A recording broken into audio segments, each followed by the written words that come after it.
Ao fechar a porta da sua pequena oficina mecânica, Carlos Eduardo limpou a graxa das mãos. A noite de outubro trazia um vento frio e sua caminhonete, com seus 15 anos, hesitava antes de dar partida. No dia seguinte, completariam exatos 2 anos desde que Ana, sua esposa, perdera a luta contra o câncer, deixando-o sozinho para criar o filho, Pedro, de 8 anos. Enquanto dirigia pelas ruas tranquilas do bairro, Carlos Eduardo notou uma pequena figura sentada no ponto de ônibus. Ao se aproximar, percebeu que era uma menina, talvez com 6 ou 7 anos, vestindo um vestido rosa extravagante e chorando baixinho. Carlos Eduardo encostou o carro e abaixou o vidro. "Ei, princesa, tudo bem?" A menina levantou o rosto, com as bochechas manchadas de lágrimas. "Eu não acho meu papai", ela sussurrou. Sem hesitar, Carlos Eduardo estacionou o carro e se aproximou do banco. A criança tinha traços delicados e cachos loiros,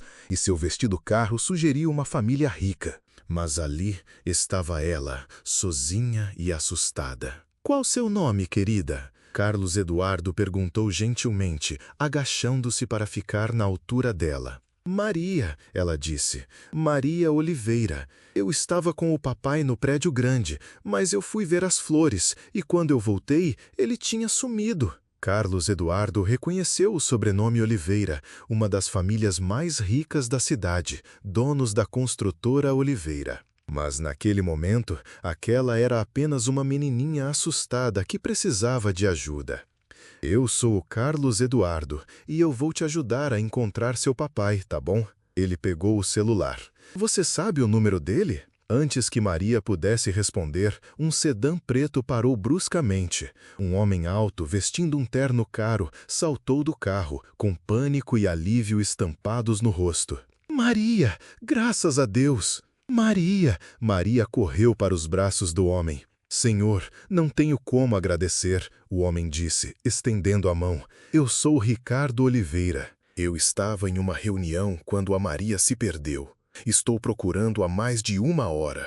Carlos Eduardo apertou a mão oferecida, notando como o olhar de Ricardo percorria suas roupas de trabalho, manchadas de óleo. "Carlos Eduardo, fico feliz que ela esteja segura. Eu tenho um filho quase da idade dela." Ricardo procurou a carteira. "Por favor, deixe-me te dar alguma coisa pelo incômodo." Carlos Eduardo levantou a mão. "Não precisa. Eu espero que alguém fizesse o mesmo pelo meu filho." Ricardo pareceu surpreso com a recusa. "Bem, pelo menos deixe-me pegar suas informações de contato. Eu gostaria de agradecer apropriadamente." Carlos hesitou, mas deu a Ricardo seu número de telefone e o endereço de sua oficina mecânica, na rua 15 de Novembro. "Carlos Eduardo", Ricardo repetiu, programando o número cuidadosamente. "Eu não vou esquecer disso." Na manhã seguinte, o dia amanheceu cinzento e chuvoso. Carlos Eduardo estava embaixo do capô de uma caminhonete quando ouviu o ronco de um motor caro se aproximando. Uma Mercedes preta impecável parou em frente à oficina e Ricardo Oliveira saiu do carro, parecendo deslocado em seu terno sob medida. "Senhor Carlos Eduardo", Ricardo chamou, aproximando-se com passos decididos. "Senhor Ricardo, como está a Maria?" "Ela está bem, graças ao Senhor." A expressão de Ricardo era séria. "Eu estive pensando sobre a noite passada e eu tenho uma proposta." Carlos Eduardo sentiu o estômago embrulhar. "Eu agradeço a oferta, mas não precisa." "Não se trata de agradecimento, trata-se de oportunidade." Ricardo tirou um envelope grosso do bolso. "Eu fiz uma pesquisa sobre o senhor Carlos Eduardo." "Pesquisa?" "O senhor se formou summa cum laude em engenharia mecânica. Foi aceito em vários programas de pós-graduação, mas nunca frequentou. Em vez disso, voltou para cá, casou-se com sua namorada do colegial e abriu esta oficina." Ricardo gesticulou em direção à modesta garagem. Por que alguém com suas qualificações está trocando óleo e rodando pneus? O maxilar de Carlos Eduardo se contraiu. Às vezes, a vida não sai como planejado. "Não, não sai", Ricardo concordou, com um tom mais suave. "Minha esposa morreu há 3 anos. Câncer. Eu sei sobre planos mudando." A admissão pegou Carlos Eduardo de surpresa. Eu preciso de alguém para chefiar a engenharia de um novo projeto, materiais de construção sustentáveis, R$ 250 mil por ano, mais benefícios e participação nos lucros. É seu, se o senhor quiser. Carlos Eduardo encarou o envelope. Mais dinheiro do que ele havia ganho em 5 anos juntos. Dinheiro que poderia dar a Pedro tudo, melhores escolas, poupança para a faculdade, um futuro sem preocupações constantes. O senhor não conhece minhas capacidades de trabalho, Carlos Eduardo disse lentamente. Eu sei que o senhor parou para ajudar uma criança perdida quando poderia ter seguido em frente. Eu sei que o senhor recusou o pagamento. Eu sei que o senhor manteve este negócio funcionando por 8 anos enquanto criava um filho sozinho.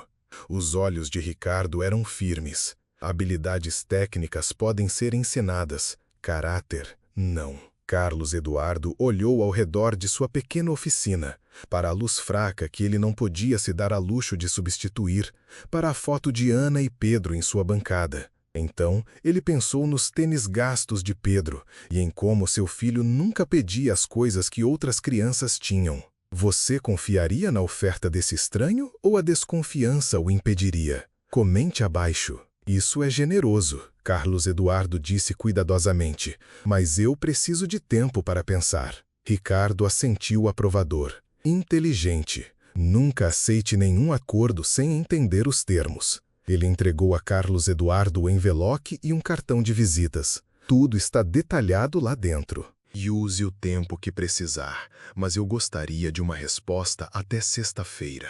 Naquela noite, depois que Pedro estava na cama, Carlos Eduardo abriu o envelope. A oferta era real, mais dinheiro do que ele jamais sonhara, trabalho que correspondia perfeitamente à sua formação. No final, Ricardo havia escrito uma nota pessoal. Maria não parou de falar sobre o moço legal que a ajudou. Ela fez um desenho para o senhor. Às vezes, as melhores decisões de negócios vêm do coração. R.O. Carlos Eduardo desdobrou um desenho infantil de figuras de palito ao lado de um caminhão. No final, Maria havia escrito "Obrigada, senhor Carlos Eduardo", com um rosto sorridente. Os dias seguintes se passaram em um borrão, enquanto Carlos Eduardo pesquisava a construtora Oliveira e lutava contra a dúvida. E se ele não fosse qualificado? E se aquilo fosse caridade disfarçada de oportunidade? Na noite de quinta-feira, Pedro entrou correndo na oficina depois da escola, acomodando-se em sua habitual mesa de estudo. "Pai, podemos conversar sobre uma coisa?" Pedro perguntou. "Claro, campeão. O pai do João Vitor conseguiu um emprego novo. Eles vão se mudar para uma casa maior, com piscina. O João Vitor disse que eles vão para Disney." Pedro balançou as pernas. "A gente nunca foi para um lugar assim." A simples declaração atingiu Carlos Eduardo em cheio. Eles nunca tinham ido a lugar nenhum. Ponto final. Todas as férias canceladas devido a alguma crise financeira. "Você gostaria de ir para Disney?" Carlos Eduardo perguntou. O rosto de Pedro se iluminou. "De verdade? A gente podia." Carlos Eduardo se ajoelhou ao lado da cadeira do filho. "E se eu te dissesse que eu posso conseguir um emprego melhor, um que paga mais dinheiro? Você ainda seria meu pai?" Pedro perguntou com a lógica de uma criança de 8 anos. Carlos Eduardo riu, apesar da emoção. "Sempre campeão. Não importa o que aconteça." "Então, eu acho que o senhor deveria aceitar. Talvez assim o senhor não ficasse tão preocupado o tempo todo." Direto da boca das crianças. Carlos Eduardo percebeu que seu estresse estava visível até para Pedro, que merecia algo melhor. Naquela noite, Carlos Eduardo ligou para Ricardo. "Eu aceito sua oferta." "Excelente", Ricardo respondeu com o sorriso evidente em sua voz. "O senhor pode vir amanhã de manhã, 10 horas?" Na manhã seguinte, Carlos Eduardo vestiu seu único terno bom, o do enterro de Ana. A construtora Oliveira ocupava os 15 andares superiores da torre brilhante da cidade. O andar executivo era todo de vidro e cromo, com vistas panorâmicas da cidade. A secretária de Ricardo conduziu Carlos Eduardo a uma sala de conferências, onde várias pessoas esperavam ao redor de uma mesa oval. "Pessoal, este é o Carlos Eduardo, nosso novo chefe de engenharia sustentável", Ricardo anunciou. A reunião foi estimulante. Eles discutiram materiais que poderiam reduzir o desperdício de construção em 60%, técnicas de construção que reduziriam o consumo de energia pela metade. Carlos Eduardo se viu contribuindo com ideias e se sentindo intelectualmente estimulado pela primeira vez desde a faculdade. Durante um intervalo, Ricardo perguntou: "Como o senhor está se sentindo?" "Sobrecarregado, mas de um jeito bom. É exatamente o trabalho com que eu sonhava na faculdade."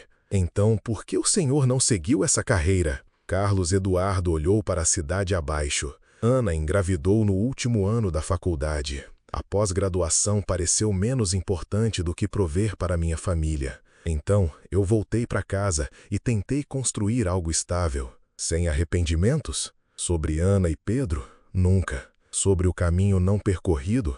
Carlos Eduardo encolheu os ombros. Não dá para viver no passado. Bem, agora o senhor vai descobrir o que poderia ter sido. Mas, enquanto Carlos Eduardo dirigia de volta para sua oficina, a realidade se instalou. Ele tinha clientes que dependiam dele. Dona Maria com seu Honda antigo, seu Zé com seu caminhão de entregas, os Silva que pagavam em parcelas porque Carlos Eduardo sabia que eles estavam com dificuldades.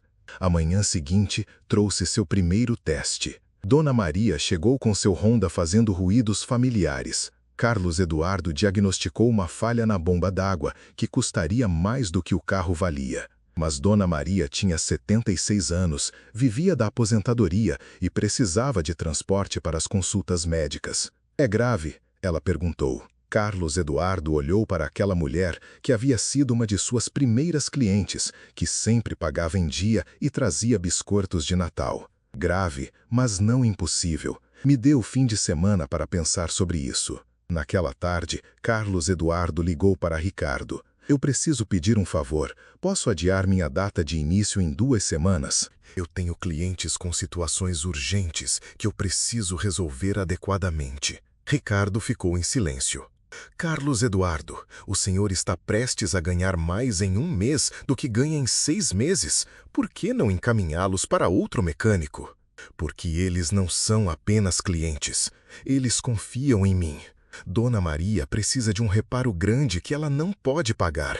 Eu não posso abandonar isso." "O que o senhor está propondo?" Carlos Eduardo respirou fundo. "Consertar o carro dela de graça. Usar meu primeiro salário para cobrir as peças." Ricardo ficou em silêncio por tanto tempo que Carlos Eduardo se perguntou se a ligação havia caído. "Senhor Ricardo? Estou aqui e estou lembrando por que fiz a escolha certa. Pegue as 2 semanas. Sua integridade é exatamente o que esta empresa precisa. Você adiaria o emprego dos seus sonhos para ajudar pessoas que não poderiam te pagar? Compartilhe sua opinião nos comentários abaixo. Carlos Eduardo passou aquelas 2 semanas trabalhando 18 horas por dia, garantindo que todos os seus clientes tivessem transporte confiável. Ele encontrou Carlos Ruiz, um mecânico mais jovem que estava lutando para estabelecer sua própria oficina, e providenciou para que ele assumisse o contrato de aluguel e a base de clientes. A transição para a construtora Oliveira foi desafiadora, mas gratificante. A experiência prática de Carlos Eduardo se mostrou valiosa, economizando centenas de milhares de reais para a empresa em projetos teóricos. Pedro se adaptou a escolas melhores e programas extracurriculares. Pela primeira vez em anos, Carlos Eduardo podia dizer sim, sem calcular cada centavo. 6 meses depois, a construtora Oliveira realizou seu baile de caridade anual. Carlos Eduardo nunca havia comparecido a um evento assim, mas Ricardo o havia convidado pessoalmente. "Tem alguém que eu gostaria que o senhor conhecesse." O salão de baile estava repleto de lustres de cristal e convidados elegantemente vestidos que falavam casualmente sobre casas de veraneio e carteiras de ações. Carlos Eduardo se sentiu deslocado, apesar de seu novo smoking. Ricardo o apresentou ao juiz Haroldo Morrison, do Conselho do Hospital Infantil. Conforme a noite avançava, Carlos Eduardo se viu discutindo política ambiental e desenvolvimento urbano, tópicos que ele nunca havia explorado em sua vida anterior. Durante o jantar, Ricardo se dirigiu à multidão. Hoje à noite, estamos anunciando uma parceria com o Hospital Infantil para construir a primeira ala pediátrica totalmente sustentável da região. Aplausos encheram o salão, mas Ricardo continuou. Este projeto é liderado por alguém que incorpora nossos valores, alguém que prova que talento e caráter importam mais do que pedigree. Há 6 meses, Carlos Eduardo era dono de uma pequena oficina mecânica. Hoje, ele está projetando edifícios que servirão gerações. Carlos Eduardo sentiu todos os olhos se voltarem para ele. Carlos Eduardo se juntou a nós não por causa de seu currículo, mas por causa de seu caráter. Ele parou para ajudar minha filha perdida. Ele adiou seu início conosco para cuidar de clientes que não podiam pagar. Ele nos lembra que sucesso não é apenas margem de lucro, é o impacto que temos nos outros. Os aplausos estrondosos mal foram notados. Carlos Eduardo pensou em Ana, que acreditava que coisas boas acontecem a pessoas boas, mesmo quando as evidências sugeriam o contrário. Após o baile, Ricardo e Carlos Eduardo esperaram por seus carros. Obrigado, Carlos Eduardo disse simplesmente. Pelo quê? Por ver algo que eu havia esquecido que estava lá. Ricardo sorriu. O senhor não precisava de mim para ser bem-sucedido. O senhor só precisava de uma oportunidade para mostrar do que era capaz. Dirigindo para casa, Carlos Eduardo refletiu sobre sua jornada. Há 1 ano, ele lutava com as contas. Naquela noite, ele havia sido reconhecido como um líder pelas pessoas mais influentes da cidade. Mas o que mais importava era Pedro, dormindo em seu novo quarto, em uma casa com um quintal, em um bairro com boas escolas. Era segurança, saber que despesas inesperadas não os destruiriam. Na manhã seguinte, Carlos Eduardo recebeu uma ligação inesperada de Carlos Ruiz. Senhor Carlos Eduardo, espero que não se incomode com a ligação. Eu estou com mais trabalho do que consigo dar conta e estava pensando em uma parceria, não trabalhando na oficina, Carlos acrescentou rapidamente, mas talvez investindo na expansão, um programa para famílias de baixa renda, preços variáveis, planos de pagamento, trabalho pro bono para pessoas que não podem pagar pelos reparos. Carlos Eduardo sorriu. Carlos, vamos almoçar. Acho que precisamos conversar. No final do almoço, Carlos Eduardo concordou em investir no programa comunitário de assistência automotiva. Não daria lucro inicialmente, mas garantiria que pessoas como Dona Maria nunca ficassem na mão. 1 ano depois, Carlos Eduardo apresentou planos para um bairro sustentável no centro da cidade ao Conselho Municipal. O projeto criaria milhares de empregos e reduziria a pegada de carbono da cidade em 30%. Após a apresentação, o celular de Carlos Eduardo vibrou com uma mensagem de texto de Pedro. Pai, tirei 10 no meu trabalho de ciências sobre energia sustentável. Minha professora disse que eu expliquei melhor do que os adultos. Eu disse a ela que aprendi com meu pai, que constrói o futuro. Naquela noite, dirigindo para casa pelas ruas que mostravam sinais de desenvolvimento sustentável que ele havia ajudado a planejar, Pedro perguntou, pai, você acha que a mãe estaria orgulhosa de nós? Carlos Eduardo olhou para seu filho, este menino que havia se adaptado à mudança com uma resiliência notável. Eu acho que ela estaria maravilhada, não apenas com o quão longe chegamos, mas com a forma como chegamos aqui. Sua mãe acreditava que fazer a coisa certa importava mais do que fazer a coisa fácil. Como quando o senhor ajudou aquela menininha? Exatamente. Às vezes, os menores atos de bondade criam as maiores mudanças. Você já teve um momento em que ajudar alguém mudou inesperadamente sua própria vida? Compartilhe nos comentários abaixo. Enquanto caminhavam até a porta da frente, Carlos Eduardo refletiu sobre a jornada. Não havia sido sorte ou coincidência, mas uma série de escolhas, refletindo os valores que Ana havia transmitido e que ele estava passando para Pedro. 2 anos depois que tudo começou, Carlos Eduardo estava diante de um auditório lotado, na dedicação da nova ala pediátrica que ele havia projetado. Na plateia estavam Ricardo e Maria, agora com 13 anos, Dona Maria, o juiz Morisson e, na primeira fila, Pedro, radiante de orgulho. Quando me pediram para falar hoje, Carlos Eduardo começou. Me disseram para discutir inovação e... Essas coisas importam. Esta instalação usará 60% menos energia, proporcionando um atendimento ainda melhor.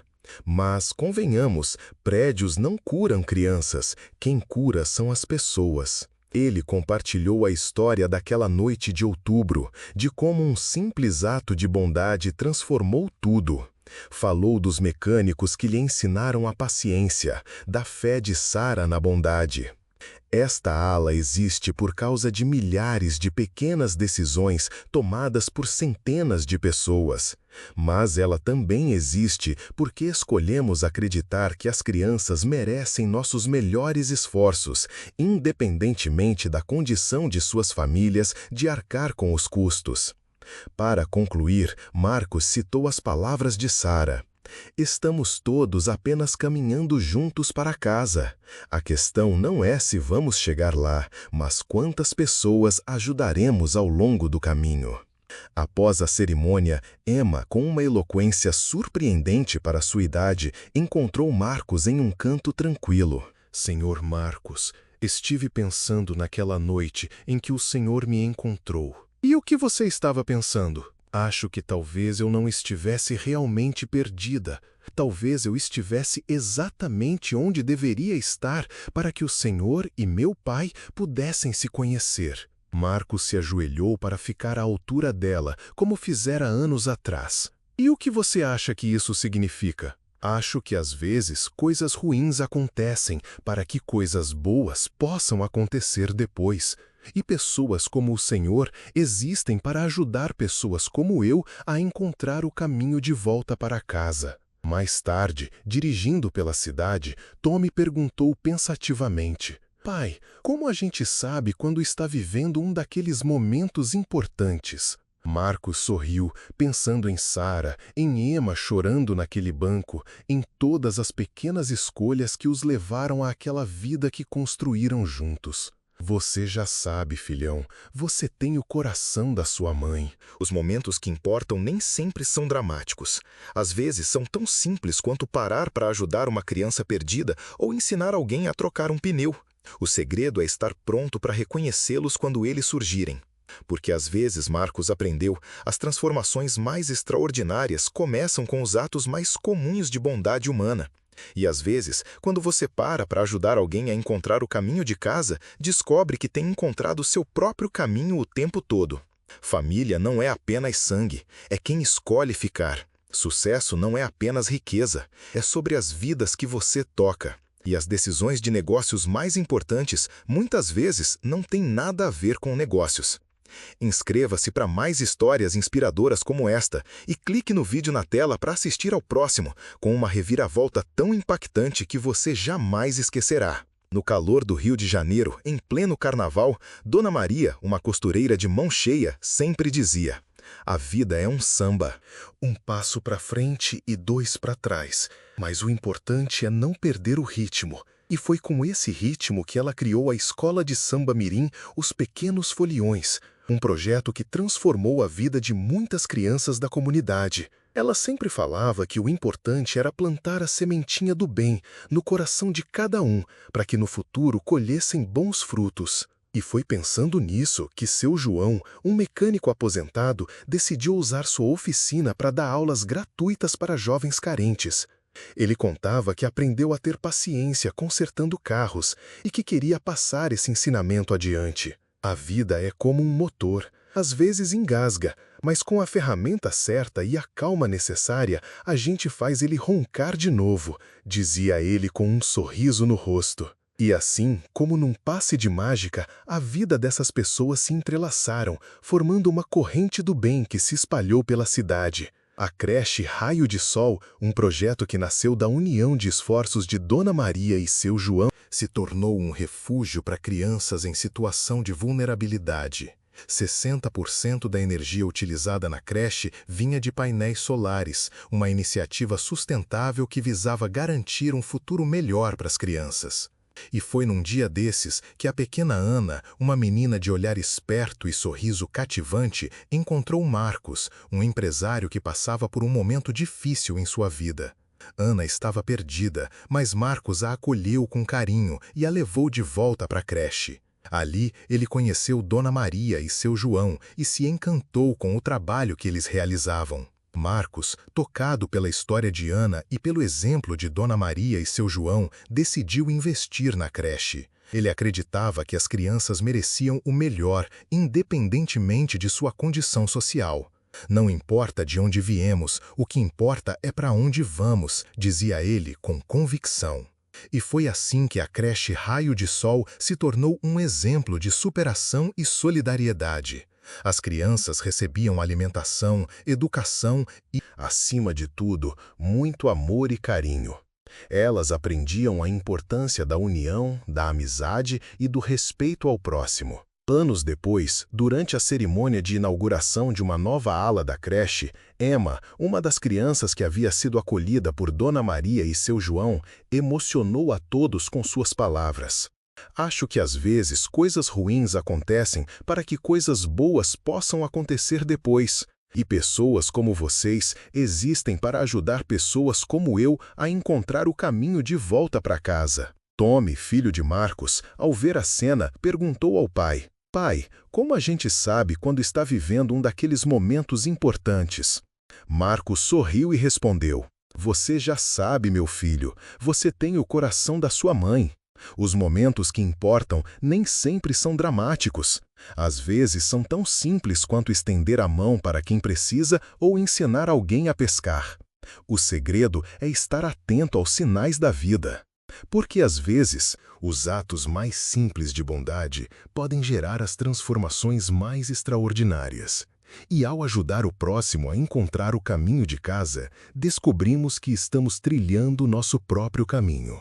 A verdadeira família é aquela que escolhemos. O sucesso se mede pelas vidas que tocamos e as decisões mais importantes são aquelas que tomamos com o coração. Afinal, como diz o ditado, gentileza gera gentileza. E para você que gostou dessa história, não se esqueça de se inscrever no canal para mais conteúdos inspiradores e clicar no botão Valeu demais para apoiar o nosso trabalho. E não perca o próximo vídeo, que promete surpreender você.